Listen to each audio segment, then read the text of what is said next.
اپنی تعریف کرنا اچھی بات نہیں، لیکن یہ حقیقت ہے جو مجھے دیکھتا میری تعریف کیے بنا نہ رہتا۔ میری خوبصورتی کے چرچے دور دور تک تھے۔ صبا کی شادی تھی، وہاں گئی تو سجی سجائی پریوں سے اس کا گھر بھرا ہوا تھا۔ لڑکیوں نے خوب بناؤ سنگار کیا تھا، ان کی سجدہ دیکھنے کے قابل تھی۔ میں نے میک اپ کیا اور نہ ہی جھلمل کپڑے پہنے، مجھے سادگی پسند تھی۔ انہی لڑکیوں کے جھرمٹ میں بیٹھی تھی جو سہاگ گیت گا رہی تھی کہ اچانک دروازے سے باہر نظر گئی۔ محسوس کیا 2 آنکھیں مدہوش سی مجھے تکنے میں محو ہیں۔ الجھن ہوئی، وہاں سے اٹھ کر رشتہ دار خواتین کے کمرے میں جا بیٹھی۔ اتفاق سے کھڑکی سامنے تھی، ادھر بھی وہی 2 نین میرا تعاقب کرتے ہوئے مد مقابل آ گئے۔ اف اللہ، یہ حضرت کیا چیز ہے؟ اٹھ کر دلہن کے کمرے میں جا براجمان ہوئی۔ سوچا جانے کون ہے جس کی پاگل آنکھیں مجھ کو کہیں سکون سے بیٹھنے نہیں دے رہی۔ اب وہ دلہن کے کمرے میں آنے سے رہا، مگر وہ وہاں بھی آ گیا۔ تب تو مجھے سانس لینا دوبر ہو گیا۔ ولیمے والے دن بھی ان بے چین آنکھوں نے میرا پیچھا کیا، ٹھیک طرح سے کھانا بھی نہ کھا سکی تھی۔ سوچنے لگی اس دیوانے کو کیا خبر، میری منگنی ہو چکی۔ بہرحال شادی والے گھروں میں تو ایسا ہوتا ہے۔ میں نے اس واقعے کو بھلا دیا۔ چند دن بعد میری دلہن سہیلی بطور خاص میرے گھر آئی، یہ کہنے کہ فیروز میرا کزن ہے، شادی میں تم کو دیکھا ہے اور اب تم سے شادی کرنا چاہتا ہے۔ اسی سلسلے میں اس کی امی کل پرسوں تک تمہارے گھر آنے والی ہیں۔ میں نے صبا کی بات کو خاص اہمیت نہ دی، کیونکہ شادی والے روز سے ہی میرے لیے بہت سے رشتے آ رہے تھے اور امی ان کو رد کر چکی تھی کہ میری منگنی ان کے بھانجے سے ہو گئی تھی۔ اس منگنی میں میری پسند ناپسند کا کوئی دخل نہ تھا۔ مجھ کو جنید سے نہ محبت تھی اور نہ نفرت۔ میں نہ بہت خوش تھی اور نہ افسردہ۔ یہ صرف والدین ہی کی خواہش تھی۔ ایک روز کالج سے چھٹی کے بعد گھر واپس جا رہی تھی کہ ایک کار قریب رکی۔ مڑ کر دیکھا، یہ وہی سورما تھا جس کا رشتہ صبا لے کر آئی تھی۔ ان بے چین آنکھوں نے آج پھر میرا تعاقب کیا اور مجھے رستے میں آ لیا۔ اس نام سے پکارا، روحی ذرا ٹھہرو، میری بات سن لو۔ ایک اجنبی کے منہ سے اپنا نک نیم سن کر حیران رہ گئی۔ والدہ کو تمہارے گھر رشتے کے لیے بھیجا، جواب انکار میں ملا، تو میں کیا کروں؟ میرے والدین کی جو مرضی، انکار انہوں نے کیا ہے، میں نے نہیں، تو پھر کیوں مجھ سے جواب طلبی کر رہے ہو؟ دیکھو میں بہت ضدی آدمی ہوں، جس بات کا ایک بار فیصلہ کر لوں اپنے من کی پوری کر کے رہتا ہوں۔ میں تم کو باعزت طریقے سے اپنانا چاہتا ہوں۔ اچھا ہوا کہ ٹھہر کر تم نے میری بات سن لی، ورنہ گھر تک پیچھا کرتا۔ ٹھیک ہے، بات کر لی ہے اور میں نے سن بھی لی ہے، تو اب میں چلوں؟ نہیں، میں تمہاری رائے معلوم کرنا چاہتا ہوں۔ کیا تم میرا ساتھ دو گی؟ میری منگنی ہو چکی ہے۔ کیا زبردستی مجھ سے شادی کرو گے؟ ہاں، زبردستی بھی کر سکتا ہوں۔ بہت سوچ کر جواب دینا۔ یہ کہہ کر اس نے گاڑی آگے بڑھا دی اور میں پریشان ہو گئی۔ کبھی جی میں آتا کہ ابا جان کو بتا دوں، پھر سوچتی جانے بات کتنی بڑھ جائے۔ 3 روز تک مارے ڈر کے کالج بھی نہ گئی۔ چوتھے دن وہ پھر راستے میں ملا اور مجھے گھیر لیا۔ میں نے نظر انداز کر کے گزرنا چاہا، اس نے پھرتی سے بازو پکڑ لیا اور کھینچ کر کار میں دھکیل دیا۔ بھرے بازار میں اس کے ساتھ دھکم پیل میری اپنی بے عزتی تھی۔ لوگ جمع ہو جاتے تو تماشا بن جاتی۔ عافیت خاموشی میں جانی۔ یہ سوچ کر صبا کا کزن ہے، اجنبی صحیح کوئی پہچان تو ہے۔ اس نے فوراً گاڑی سٹارٹ کی اور اپنے گھر لے گیا۔ اس کے والدین گھر میں نہ تھے، وہ گاؤں گئے ہوئے تھے، مگر مجھے اس بات کا علم نہ تھا۔ بازو سے پکڑ کر وہ گھر میں لے گیا۔ امی کہاں ہیں آپ کی؟ گھر والے سب گاؤں گئے ہیں، اس نے بتایا تو میں گھبرا کر پلٹی۔ اس نے گیٹ مقفل کر دیا۔ میں رونے لگی۔ ڈرو نہیں، کچھ نہیں کہوں گا تمہیں، اس نے ہاتھ جوڑ کر کہا۔ یہ رونا دھونا بند کر دو اور میری بات غور سے سنو۔ میں باعزت طریقے سے تم سے شادی کرنا چاہتا ہوں، بات بس اتنی ہے۔ اگر تمہارے والدین نہیں مانتے تو تم ہی مان جاؤ اور میرے دل کا خون مت کرو۔ تم چاہتے کیا ہو؟ ہم آج نکاح پڑھوا لیتے ہیں، اس کے بعد خود تم کو تمہارے گھر چھوڑ آؤں گا۔ یہ مت سمجھو کہ کوئی نقصان پہنچانے یا کسی بری نیت سے تم کو اغوا کر لایا ہوں۔ دیکھو، تم اگر ہاں کر دو گی تو ہی ہمارا نکاح ہوگا۔ تم کیسی باتیں کر رہے ہو؟ یہ نہیں ہو سکتا۔ یہ ہو سکتا ہے۔ مرد اور عورت کا نکاح ان کی باہمی رضامندی سے ہو سکتا ہے، کسی سے بھی پوچھ لو، میں غلط نہیں کہہ رہا۔ کیا تم مجھ کو عدالت لے جاؤ گے؟ ہرگز نہیں، اس میں تمہارے والدین کی بدنامی کا امکان ہے۔ میں تو بس شرعی نکاح کی بات کر رہا ہوں۔ اس جگہ پر آج اور اسی کمرے میں ہم نکاح کر لیتے ہیں، اس کے بعد تم آزاد ہو، اپنے گھر جا سکتی ہو۔ قاضی میرے دوست لے آئیں گے، گواہ بھی۔ کیا تم پاگل ہو؟ جانے دو۔ میرا سر چکرانے لگا۔ تمہاری اوٹ پٹانگ باتیں سن کر میں بے ہوش ہو جاؤں گی۔ خبر ہوتی کہ تم اس طرح میرا پیچھے پڑ جاؤ گے تو صبا کی شادی میں نہ جاتی۔ مجھے میری بات کا جواب دو۔ مجھے تم سے نکاح نہیں کرنا۔ یہ کیا مذاق ہے؟ میں رونے لگی۔ کافی دیر تک وہ سمجھاتا رہا، یہاں تک کہ 3-4 گھنٹے گزر گئے۔ وہ میرے پاؤں پکڑے بیٹھا تھا، التجائے کر رہا تھا، قسمیں کھا رہا تھا۔ میں تمہیں بدنام نہیں کروں گا، میرا ارادہ تمہیں دھوکہ دینا نہیں ہے۔ خدا کے لیے مجھ کو غلط مت سمجھنا، منت کرتا ہوں مجھ سے نکاح کے لیے ہاں کر دو۔ رخصتی بے شک تمہارے والدین ہی کریں گے۔ اب میری تکرار کے دروازہ کھولو، مجھے گھر جانا ہے اور اس کی ایک ہی رٹ کے پہلے نکاح کے لیے ہاں کرنا ہوگی، تبھی تم اپنے گھر جا سکو گی۔ اس کی ہٹ درمی پر میں پھوٹ پھوٹ کر رونے لگی، مگر اس پر اثر نہ ہوا۔ بدستور دروازہ بند کیے بیٹھا رہا حتیٰ کہ شام ہو گئی۔ اب میرا برا حال تھا۔ دن ڈل رہا تھا، والدین کی پریشانی اور ان کی خفگی کا خیال، بدنامی اور رسوائی کے خوف سے میری جان نکلی جاتی تھی۔ تنگ آ کر میں نے روتے روتے کہہ دیا، کر لو نکاح اور جانے دو مجھے۔ میرا خیال تھا کہ وہ ابھی اور اسی وقت کیوں کا نکاح کر سکتا ہے۔ سوچا رات بیت جائے گی اور یہ اسی رٹ پہ اڑا رہے گا۔ ہاں کہہ دو تاکہ یہ تالا کھولے اور میں نکلوں تو صحیح یہاں سے، ورنہ نہ ملا تھا اور نہ قاضی۔ مگر اس نے تو جی میں ٹھان ہی لی تھی۔ اسی وقت دوستوں کو فون ملا کر کہا کہ دونوں آ جاؤ اپنی بیگمات کے ساتھ۔ پھر عقیل کو فون ملایا کہ بھائی قاضی اور وکیل دونوں کو لے آؤ تاکہ مغرب سے پہلے یہ نیک کام ہو جائے۔ ہائے اللہ، یہ کیا اول فول بک رہا ہے۔ مجھے کانوں پہ یقین نہ آیا کہ اس نے تو پہلے سے ہی سارا انتظام کر رکھا تھا۔ میں ہر صورت گھر پہنچنا چاہتی تھی۔ اگر رات ادھر گزر جاتی تو یقین تھا میرے ابا کا ہارٹ فیل ہو جاتا۔ میری گمشدگی سے وہ کسی کو منہ دکھانے کے قابل نہ رہتے۔ میری مصلحتاً ہاں کو اس نے میری مرضی اور رضا گردانا، اور اب میں پھٹی پھٹی آنکھوں سے اس پاگل انسان کو تک رہی تھی۔ تھوڑی دیر بعد 2 کاریں اس کے گیٹ پر آ رکیں۔ قاضی صاحب کے علاوہ ایک وکیل صاحب تھے جن کو میری طرف سے ولی بننا تھا، اور 2-3 فیروز کے دوست اپنی بیگمات کے ساتھ موجود ہوئے۔ آنے والی خواتین فٹافٹ مجھ کو غسل خانے لے گئیں، ہاتھ منہ دھلایا اور پھر سرخ جوڑا جو وہ ساتھ لائی تھی پہنا دیا۔ میں اس سارے ڈرامے کو خاموشی سے سہ رہی تھی۔ مجھ کو یوں لگ رہا تھا جیسے یہ کوئی فلم کا سین ہے جو مجھ پہ فلمایا جا رہا ہے۔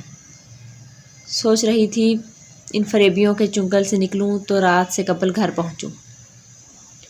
ابا اور بھائی ان کو 4 چوٹ کی مار دیں گے، تب انہیں نانی یاد آ جائے گی۔ اچھی طرح ان کی خبر لیں گے، چاہے مجھے کورٹ ہی کیوں نہ جانا پڑے۔ قاضی صاحب نے نکاح پڑھا دیا اور فیروز خان کے لائے ہوئے گواہوں کی موجودگی میں میں فیروز کی شرعی بیوی بن گئی۔ ان لوگوں نے ثبوت کے طور پہ تصویریں بھی بنا لی تھیں۔ تب میں نے خواتین سے کہا کہ اس شخص نے اپنی منمانی کر لی ہے، اب اس کو کہو کہ اپنا وعدہ پورا کرے اور مجھ کو اسی وقت میرے گھر پہنچا دے۔ ہاں ہاں فکر مت کرو، ہم اس وقت تک یہاں رہیں گی جب تک تم کو تمہارے گھر نہیں پہنچا دیا جاتا، ہم تمہارے ساتھ ہیں۔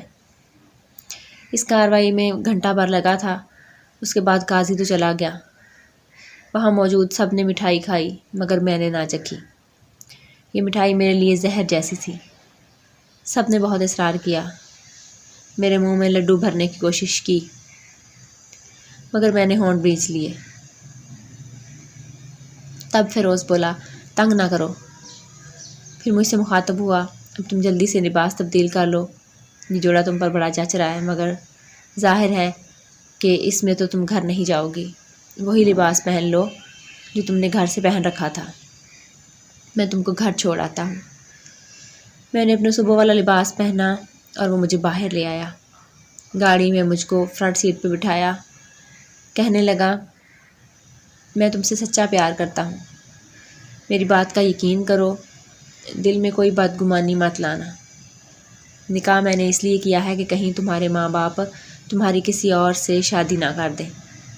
تو میری زندگی ہی نہیں، اب میری عزت اور آبرو بن چکی ہو۔ خود کو سنبھال کر رکھنا۔ کافی وقت ہے تم کو میرے بارے سوچنے سمجھنے کے لیے۔ میں کوشش کروں گا تمہارے والدین کو منانے اور راضی کرنے کی، تاکہ جلد از جلد تم کو دلہن بنا کر اپنے گھر لے آؤں۔ ابھی تو میں نے اپنے والدین کو بھی آگاہ نہیں کیا ہے۔ ان کو منانے کے لیے بھی تو وقت چاہیے۔ اس کی باتوں میں رستہ کٹ گیا۔ خاموش بیٹھی تھی۔ غصہ تو بہت تھا مگر غصے کا اظہار نہیں کیا۔ کیا پتہ اس سر پھرے کا سر گھوم جائے اور یہ جو مجھ کو میرے گھر پہنچانے جا رہا ہے گاڑی کا رخ موڑ دے۔ گھر نزدیک آ گیا۔ میری جان میں جان آ گئی، ورنہ دم سادے بیٹھی تھی۔ بس آنکھوں سے اشک رواں تھے، جن کو میں نے اوڑھنی سے پونچھا بھی نہیں، یوں ہی بہنے دیا۔ فیروز نے اپنا رومال دیا، میں نے پھینک دیا۔ اس نے ٹیشو پیپرز کا ڈبہ میری گود میں رکھ دیا۔ جب اس کی گاڑی میرے گھر سے تھوڑی دوری پر تھی، میں نے کہا بس یہیں روک دو۔ کیا میرے ابا کے دروازے پر اتارو گے تاکہ وہ تمہاری گاڑی کی آواز سن لیں؟ کہنے لگا سن لیں تو سن لیں، میں ڈرتا نہیں ہوں۔ خدا کے لیے گھر سے دور اتار دو، میں خود چلی جاؤں گی۔ کیا تم سمجھتی ہو تمہارے والدین اتنے بیوقوف ہیں کہ تمہاری سوجی سوجی آنکھوں اور اڑی ہوئی رنگت تم پر شک نہیں کریں گے کہ کیوں اتنی دیر سے گھر آئی ہو؟ کیا وہ سوال نہیں کریں گے کہ صبح کالج گئی تھی اور اب رات کے 10 بجے لوٹ کر آ رہی ہو؟ آخر کہاں تھی تم؟ میری مانو تو مجھے گھر لے چلو۔ اب جو کچھ ہوگا ہم دونوں سچائی کے ساتھ مل کر برداشت کر لیں گے۔ دیکھو، جھوٹ کا سہارا لینے سے سچ بولنا اچھا ہے، چاہے زہر ہی کیوں نہ پینا پڑے۔ سچ میں تکلیف ضرور سہنی پڑتی ہے، مگر ثمر اس کا میٹھا ہوتا ہے۔ تم اب مجھ کو سمجھاؤ نہیں، میں نے دانت پیس کر کہا۔ تم نے تو ایک سنگین جرم کیا ہے اور اوپر سے شیر بن رہے ہو۔ گاڑی روکو اور اتار دو مجھے۔ میں شیر کیوں نہ بنوں؟ میں نے تمہاری عزت کو تو کوئی نقصان نہیں پہنچایا۔ اس وقت میں اتنی پریشان تھی کہ فیروز کی ایک بات بھی اور سننا نہ چاہتی تھی۔ وہ بولا، تم تو ماں باپ کو صحیح جواب بھی نہ دے سکو گی، وہ غلط فہمی کا شکار ہو جائیں گے۔ لیکن میں ان کو سچ سچ ہر بات سے آگاہ کر دوں گا، اور نتیجہ کیا نکلے گا مجھے نتیجے کی پرواہ نہیں، جو بھی نکلے، مگر وہ جھوٹ سے بہتر ہی ہوگا۔ فیروز میں اتنی جرأت تھی مگر میں اس جیسی دیدہ دلیر نہ تھی۔ اس تصور سے ہی کانپ رہی تھی۔ امی ابا کی آگ برساتی سوالیہ نظروں اور بھائیوں کے غیرت بھرے غصے کا کیسے سامنا کروں گی؟ میرے آنسو پھر سے بہنے لگے۔ اس کو ترس آ گیا اور اس نے مجھ کو گھر سے ذرا فاصلے پہ اتار دیا۔ گھر کا دروازہ کھلا ہوا تھا، شاید میرے ہی انتظار میں۔ کانپتے قدموں دہلیز پار کر کے صحن میں آئی۔ سامنے برآمدے میں میری ماں سجدے میں پڑی سسک رہی تھی۔ گھر بھر میں سناٹا چھایا ہوا تھا۔ مجھ کو دیکھ کر وہ تیر کی مانند میری جانب لپکی اور بازو سے پکڑ اپنے کمرے میں لے گئی۔ اندر سے دروازہ بند کر لیا اور بولی، تیرے ابا تجھ کو تلاش کرنے گئے ہیں، بول کہاں تھی تو؟ پھر میرے چہرے پہ گہری نگاہ ڈال کے پوچھا، کیا ہوا تیرے ساتھ؟ بتا، کیوں پریشان ہے؟ آنکھیں سرخ ہیں۔ میں کیا بتاتی کیا ہوا ہے؟ میرے رونے سے وہ کچھ اور سمجھ بیٹھی، حالانکہ میری عزت محفوظ تھی، مگر وہ مجھے اس دولت سے بھی محروم سمجھ رہی تھی۔ کیا حادثہ ہوا ہے تیرے ساتھ؟ بتاتی کیوں نہیں؟ تیرے ابا اور بھائی سپہر سے نکلے ہوئے ہیں، وہ آ جائیں تو کہنا کہ مغرب کو آ گئی تھی، میں بھی ایسا ہی کہوں گی۔ وہ مجھے بچاؤ کے طریقے سکھانے لگی، ورنہ مار ڈالیں گے وہ تجھ کو۔ رات گئے ابا اور بھائی لوٹے، وہ میری تلاش میں کالج کے پرنسپل کے گھر، سہیلیوں کے دروازے، نہ جانے کہاں کہاں پتہ کرنے گئے تھے۔ وہ مجھ سے پوچھتے تھے کہ صبح کی گئی کہاں مر گئی تھی، اور میری زبان پہ تالے لگے تھے۔ باوجود کوشش کے نہ کوئی جھوٹی کہانی گھڑ سکی اور نہ سچ بتانے کا حوصلہ تھا۔ مجھ میں مارنے کے در پہ ہو گئے اور ابا نے ناراضی کی وجہ سے خود کو بھوکا پیاسا کمرے میں بند کر لیا۔ امی نے سر پیٹا اور سینہ کوٹ ڈالا۔ امی اور میں تمام رات روتی رہی۔ وہ کہہ رہی تھی، جس بے غیرت کے ساتھ تو اتنی دیر تھی اس کا نام تو بتا دے، کہاں رہتا ہے، کون ہے، تو کہاں گئی تھی؟ کیا بتاتی؟ ٹکر ٹکر ان کو دیکھتی تو اور آنسو میری آنکھوں سے موتیوں کی طرح گرنے لگتے۔ اتنی دیر غائب رہنے سے اچھا تھا کہ اب لوٹ کر نہ آتی، وہاں ہی رہ جاتی۔ ہماری عزت پہ کالک مل کر اب گھر آنے کی بھی کیا ضرورت تھی؟ کاش روحی تو پیدا ہوتے ہی مر جاتی۔ تیرے ابا، تیرے چچا، ماموں، خالاؤں اور پھوپھیوں کے گھر سے بھی پوچھ آئے، اب ہم ان کو کیا منہ دکھائیں گے؟ تیرے منگیتر کو کیا جواب دوں گی؟ میں نے سارا دن کچھ نہ کھایا، پھر دوسرے روز سبھی نے کچھ نہ کھایا۔ ابا کمرے میں بند پڑے رہے، بھائی بھی بغیر ناشتہ کیے کام پر چلے گئے، اور میں اپنے کمرے میں صوفے پر دبکی پڑی تھی۔ سوچ رہی تھی، یا اللہ میرا کیا قصور، یہ کس جرم کی سزا ہے؟ اے اللہ مجھے بات کرنے کی طاقت عطا کر، میری زبان کو کھول دے، کیوں گونگی ہو گئی ہوں؟ ہمت دے مجھ کو کہ سارا ماجرا کہہ دوں۔ تمام دن ارادہ کرتی رہی کہ گھر میں کشیدگی کم ہو تو احوال گھر والوں کے گوش گزار کروں۔ ابھی تو سبھی غصے میں بھرے ہوئے پستول کی مانند دیکھتے تھے۔ ابا تو کلام بھی نہیں کر رہے تھے۔ وہ میرے سامنے آئے اور نہ ہی میں ان کے سامنے جانے کی جرت کر رہی تھی۔ اسی دن شام کو فیروز کے والدین آ گئے۔ ان کو فیروز نے بھیجا تھا۔ اس کو فکر تھی کہ میرے ساتھ کچھ برا ہوا ہوگا۔ انہوں نے کہا، ہم تو دنیاوی طریقے سے رشتہ طلب کرنے آئے تھے، آپ لوگوں نے ہماری درخواست کو رد کر دیا۔ دیکھیے اب کیا سے کیا ہو گیا ہے۔ بچوں نے اپنی سی کر لی۔ انہوں نے نکاح نامے کی فوٹو کاپی میری فیروز کے ساتھ نکاح کے وقت کی تصویر آگے رکھ دی۔ کہنے لگے، ہم بھی شریف لوگ ہیں اور آپ بھی۔ اس نکاح میں نہ ہم شامل تھے اور نہ آپ لوگ۔ ہماری بے خبری میں یہ سب ہوا ہے۔ اب آپ کی جو مرضی ہو، عدالت جانا چاہتے ہیں جائیے، اگر عزت سے بیٹی کو رخصت کرنا چاہیں تو ساتھ بسم اللہ، ہم بسر و چشم باعزت بچی کی ڈولی لے جانے کو تیار ہیں۔ ہم بھی کچھ گرے پڑے نہیں، اعلیٰ ذات ہیں اور صاحب جائیداد ہیں۔ گاؤں جا کر معلوم کر لیں، سارا گاؤں ہم کو سلام کرتا ہے۔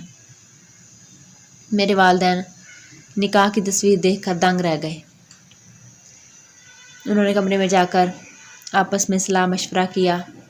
ابا نے امی سے پوچھا، لڑکی کو قتل کر دوں یا ان لوگوں کو رخصتی کی تاریخ دے دوں؟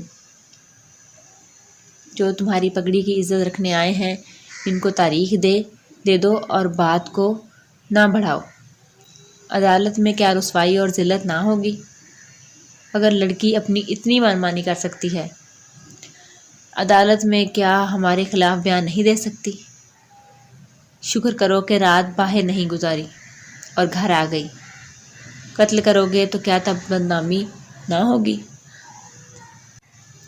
ماں تو ماں ہوتی ہے۔ غرض امی کے سمجھانے سے ابا مان گئے اور روحان سے ہو کر شادی کی تاریخ دے دی۔ ان عقل کے ماروں نے تب بھی مجھ سے یہ نہیں پوچھا کہ بیٹی تیری کیا مرضی ہے اور تیرا فیروز کے ساتھ نکاح کن حالات میں ہوا۔ ان لوگوں کے جانے کے بعد امی روتے ہوئے میرے کمرے میں آئیں۔ وہ کھانا لائی تھی، ٹرے سامنے رکھ کر بولی، اس بڑھاپے میں ہم کو تو نے جس طرح ذلیل و خوار کیا، اس سے تو بہتر تھا پہلے ہی منہ سے پھوٹ پڑتی اور اپنا اس چکر سے مجھ کو آگاہ کر دیتی۔ میں دلاور سے تیری منگنی کر کے اپنے بھائی اور باپی کے سامنے تو شرمندہ نہ ہوتی۔ اب برادری کو کیا منہ دکھائیں گے؟ اگر یہ نکاح اس نے زبردستی کیا تو نے کیسے یہ سرخ جوڑا پہن لیا اور تصویر بھی بنا لی؟ کیا یہ عقل میں آنے والی بات ہے؟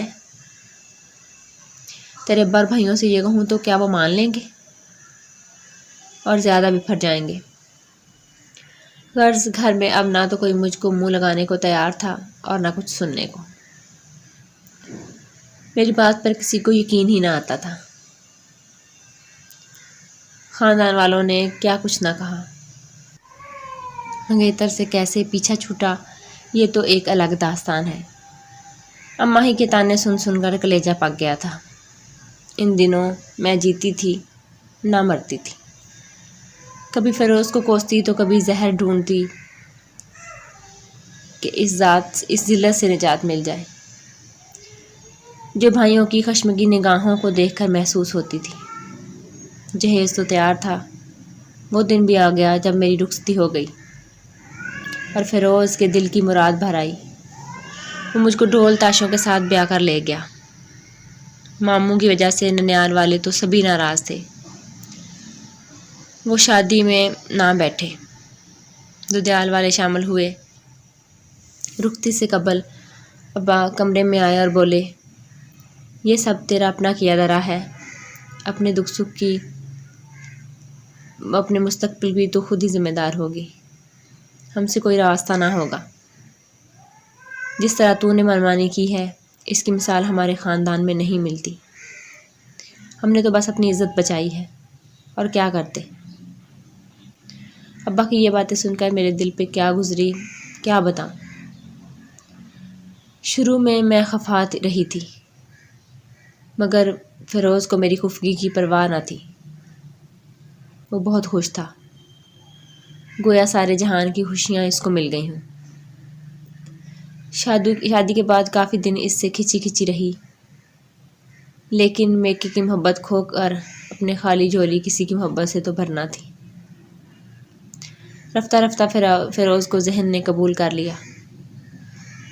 وہ واقعی مجھ سے محبت کرتے تھے، کرتے ہیں، اور کہتے ہیں کہ کرتے رہیں گے۔ اب میری نفرت بھی ان سے محبت میں بدل گئی تو ہی زندگی سہل ہوگی۔ بچے ہو گئے، ان سے ناراضی کا احساس بالآخر مٹ گیا۔ امی ابو نے بھی داماد کو قبول کر لیا، لیکن ابھی تک یہی سمجھتے ہیں کہ میں نے ان کو اندھیرے میں رکھا، دھوکہ دیا۔ میں لاکھ کہتی ہوں کہ ایسا نہیں ہے، مگر وہ میرا یقین نہیں کرتے۔